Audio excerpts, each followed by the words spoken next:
मनोजवम मारुतुल्य वेगम जितेन्द्रियम बुद्धिमताम वरिष्ठम वातात्मजं मानथं मुखम श्री रामदूतम शरणं प्रपद्ये। मित्रों नमस्कार, मैं पंडित कमलाकांत द्विवेदी लखनऊ से उपस्थित हूं आपके लिए एक दिव्य महाप्रयोग के साथ। मित्रों, मेरा वादा है कि ये ब्रह्मास्त्र प्रयोग आपके जीवन में कभी भी निष्फल नहीं जाएगा, क्योंकि ये प्रयोग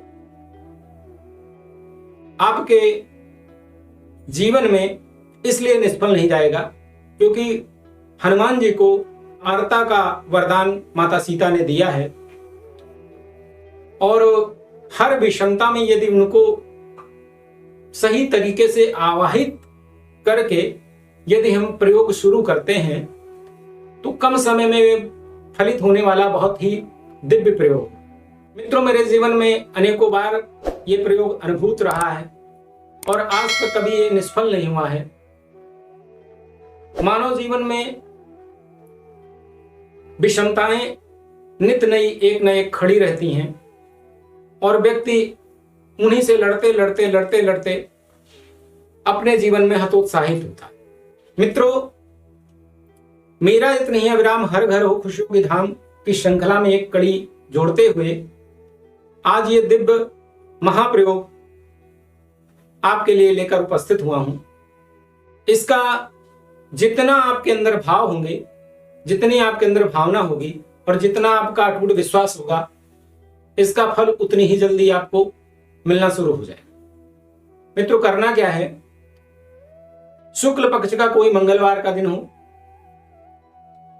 प्रातः काल आप स्नान आदि से निवृत्त होकर हनुमान जी के मंदिर में जाएं और मंदिर जाते समय 50 ग्राम पेला सिंदूर और 50 ml चमेली का तेल, ये हनुमान जी को चोला चढ़ाने की सामग्री लेके जाएं। और दूसरा, एक डंडी वाला पान के पत्ते में 2 लौंग, 1 सुपारी और 1 इलायची, क्योंकि हनुमान जी को जब तक आप वीड़ा नहीं देंगे, दे वीड़ा हनुमान पठायो लंका जारि श्री अष्टु दिलायो, यदि आप हनुमान जी को लक्ष्य नहीं बताएंगे, लक्ष्य का मतलब आप अपनी कामना को, तो पहले हनुमान जी को चोला चढ़वा दीजिए।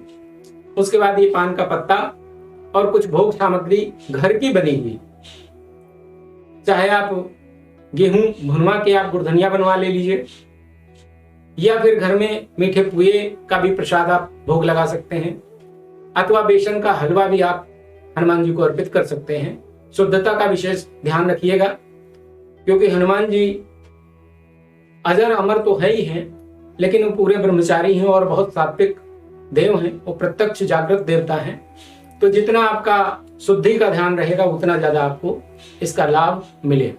पान का बीड़ा चढ़ाते हुए आप मन ही मन अपनी कामना, चाहे शत्रु बाधा हो, ऋण बाधा हो, प्रेत बाधा हो, स्थान की कोई ऊर्जा माइनस हो, कर्ज की कोई व्यवस्था हो, या जीवन में और भी कोई दिक्कत हो, आप हनुमान जी से याचना करिए, प्रार्थना करिए और अपनी ये जो कामना है हनुमान जी से आप मन ही मन व्यक्त करके घर चले आए।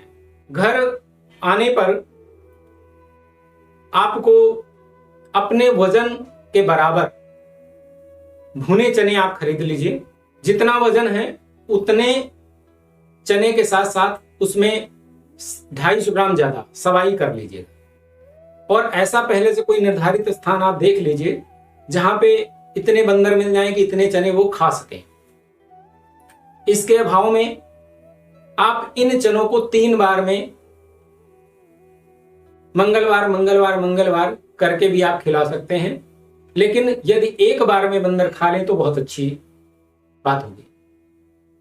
आप ऐसा कोई स्थान चुन लें जहां पे इतने बंदर हों कि आपका ये पूरा चना वो खा लें, तो आप समझ लीजिए कि सर्वे शांत पायनम दानम श्रेष्ठम मतम का ये सबसे पहला जो सूत्र है, क्योंकि निरीह पशु पक्षियों में परमात्मा वास करता है और खासकर के भी वंशज बंदर हैं और बंदर हनुमान जी के प्रत्यक्ष अंश हैं।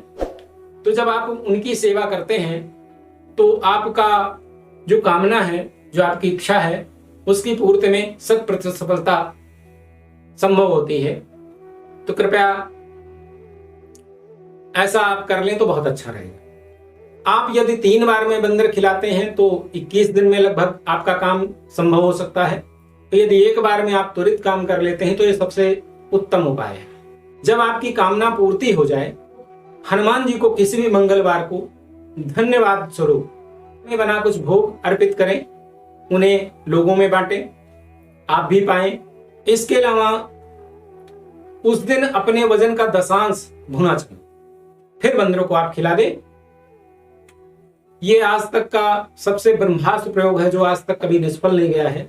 आप पूरे भाव, मनोयोग और अपनी कामना से हनुमान जी को अर्पित करें। परमात्मा आपके जीवन में जरूर मंगल करेगा।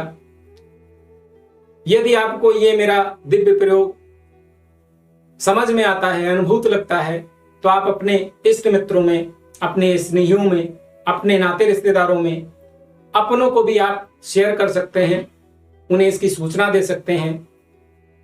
यदि इस बीच में कोई जिज्ञासा रह जाती है तो आप कमेंट के माध्यम से मेरे से संपर्क कर सकते हैं या मेरे व्हाट्सएप नंबर पे भी आप संपर्क कर सकते हैं। समय मिलते मैं आपके जिज्ञासा का समाधान करूंगा। मेरा इतनी अविराम हर घर खुशियों की धाम की श्रृंखला को यही विराम देते हुए आज मैं आपसे विदा लेता हूं। मिलता हूं फिर किसी अगले कार्यक्रम में। तब तक के लिए जय श्री राम, प्रणाम।